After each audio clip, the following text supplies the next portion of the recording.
Musik Mania.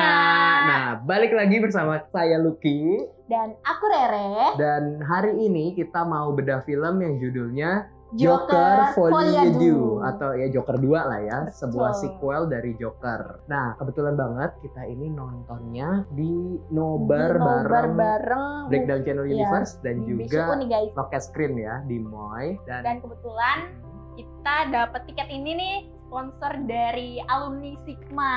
Betul. Terima kasih Bang Hendy. Terima kasih Bang Hendy atas tiketnya. Dan ya udah kita langsung masuk aja ke filmnya. Boleh. Jadi Joker Folie Deux ini sebenarnya menceritakan 2 tahun setelah latar film pertamanya. Iya, betul. Di mana Joker Lumayan ini lama juga ya 2 tahun tuh. Sudah di Arkham Asylum dan dia harus menjalani trial ya, persidangan mengenai masa depannya itu gimana atas semua kekacauan yang terjadi di film pertamanya. Sebenarnya lebih ke kayak di film kedua ini tuh dijelasin tentang endingnya dari nasib si Joker tuh gimana sih gitu. Soalnya kan di film pertama kayak ya sebenarnya udah dilepas aja gitu ya. Iya. Cuman ini kayaknya dilanjutin. Kita tahu nih sekarang si Joker ini gimana. Sebenarnya di film pertama sendiri itu dia kalau banyak denger ya, itu juga endingnya tuh dibikin close ending. Tapi ternyata ada sequel keduanya nih ya. Iya, jadinya emang sebenarnya awalnya diintensikan stand alone ya. Makanya ini sebenarnya mengejutkan banyak pihak, 2 sequel dan ternyata musikal. Gitu. Jadi sebenarnya ini sedang jadi perbincangan ya.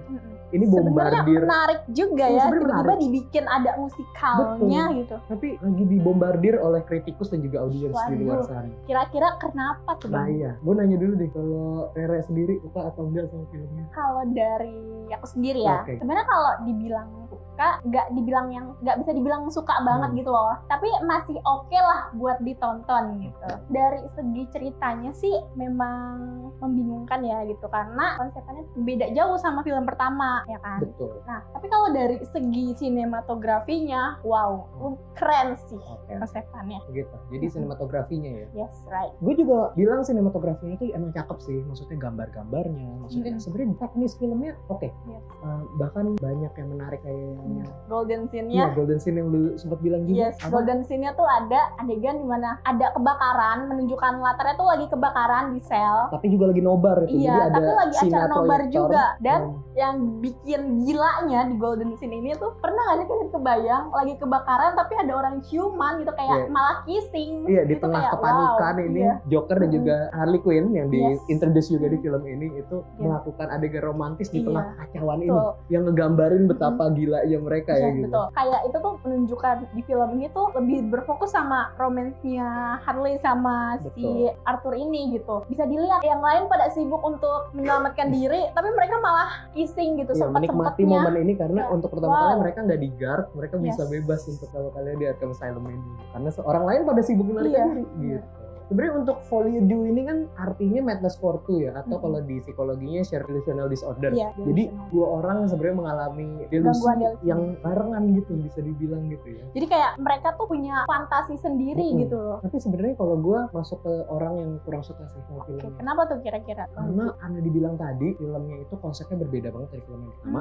Film ini nyajiin musikal, nyajiin prison movie, nyajiin courtroom drama, dicampur dengan kegilaan superhero, anti-hero, villain ya sebenarnya, bukan anti-hero lagi. Sebenarnya kegilaan dari Gotham ini kayak gak masuk aja sih, kayak masih terlalu belum matang untuk dijadiin sebuah film yang menyatu. Jadinya musikalnya jalan sendiri, courtroomnya jalan sendiri, prisonnya jalan sendiri. Jadinya kayak kalau gue sendiri kurang menangkap esensi kesatuannya. Begitu sih. Mungkin karena sutradaranya Todd Phillips juga kayaknya belum bisa. Yang paling di-highlight sama orang-orang kan sebenarnya musikal ya.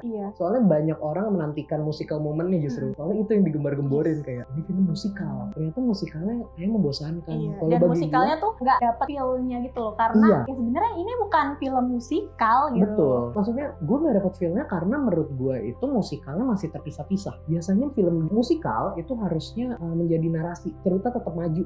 Tapi kalau di sini kayak musikal momennya berjalan sendiri aja, soalnya itu semua diimajinasi. Nah betul. Jadi saat musikalnya itu muncul, itu tuh menggambarkan kalau mereka sedang ada di imajinasinya mereka gitu loh. Sebenarnya itu jadi fungsi untuk plot betul, device. jadi plotnya. Tapi kayaknya kurang tergambar sih. Orang jadi capek nontonnya sih. Dan banyak yang ngomong jadi ngantuk sih filmnya. Kalau lu ngantuk gak sih nonton film? Sebenarnya ya kalau di bioskop kan udah dingin, terus ditambah lagu kita emang bawaannya kayak aduh mau tidur deh. Cuman gak ketiduran. Untungnya enggak sih ya. Untungnya enggak. Gue sih juga gak ketiduran sih. Cuman kayaknya udah kayak diambang, aduh ini filmnya mau dibawa kemana. Soalnya emang arahnya menurut gue kurang to the point. Apalagi ini poin dimana di film pertama fantasi sama imajinasi yang ada di kepala dan juga realitasnya itu masih menyatu, masih terjahit. Sedangkan di film ini kan udah kelihatan banget yang mana imajinasi, yang mana dunia nyata. Nah iya itu betul. Sebenarnya ini disayangkan banget kalau menurut gue. Makanya ini sebenarnya sebuah sequel yang nggak diperluin kalau menurut gue ya. Soalnya bumbu kayak bisa dibilang kayak rahasia dapur di film pertama yang membuatnya berhasil itu udah nggak bisa dilakuin lagi di sini. Itu sih, itu salah satu yang mengecewakan dari hasil diskusi tadi kita juga ya pas kita nobar. Itu banyak yang kecewa karena di film pertama tuh menunjukkan kayak oh ya udah Joker sama Arthur Fleck ini tuh satu orang aja gitu loh. Nggak ada menunjukkan kalau dia itu dua kepribadian. Tapi di film kedua ini itu dengan sangat terbuka dia malah mengakui kalau Joker itu nggak pernah ada ternyata. Jadi sebenarnya kita cuma nonton Arthur Fleck doang dan juga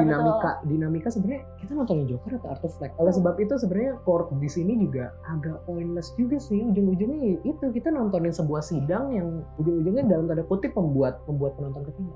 Sebenarnya kalau yang di bagian persidangan, aku tangkapnya itu lebih ke showing si Jokernya aja gitu loh. Kayak dia kan mewakili dirinya sendiri ya tanpa pengacara. Terus juga dia bisa menguasai sidang itu dengan pertunjukan dia pakai jas terus pakai riasan Jokernya itu sih. Tapi ini juga ngomongin apa sih kayak social commentary sih. Dimana kalau Joker ini pakai riasan dia jadi lebih berani. Topeng Joker ini masih dijadikan perlindungan bagi Arthur gitu. Awalnya gitu ya. Awalnya dibikin sampai akhirnya dua kepribadian itu karena saat dia pakai riasan dia itu jadi Joker. Tapi tanpa riasan dia itu Arthur Fleck aja gitu. Iya, sebenarnya ini yang sebenarnya masih dalam tanda kutip ambigu sih. Maksudnya mau dibawa kemana? Apakah beneran mau dipecah? Maksudnya kayak si Arthur ini sebenarnya mau menerima dirinya sebagai apa sih? Soalnya di ending akhirnya kayak kalau bagi gue jadinya agak pointless aja sih. Jadinya dia mau nerima yang mana? Part diri dia yang mana? Soalnya sebenarnya nggak ada di ID. Mereka itu kan sebenarnya satu orang. Iya tuh. Mereka nggak ada kepribadian ganda sebenarnya. Cuman yang mana yang mau di-embrace sama dia. Dianya soalnya emang punya penyakit mental aja sih.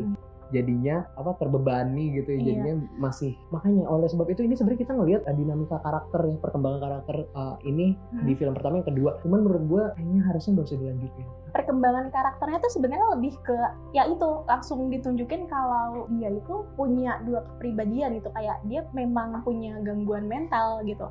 Padahal kan sebelumnya hanya menunjukkan karena latar belakangnya dan dari pengalaman yang dia alami gitu kan, jadi membuat kepribadiannya tuh begitu gitu.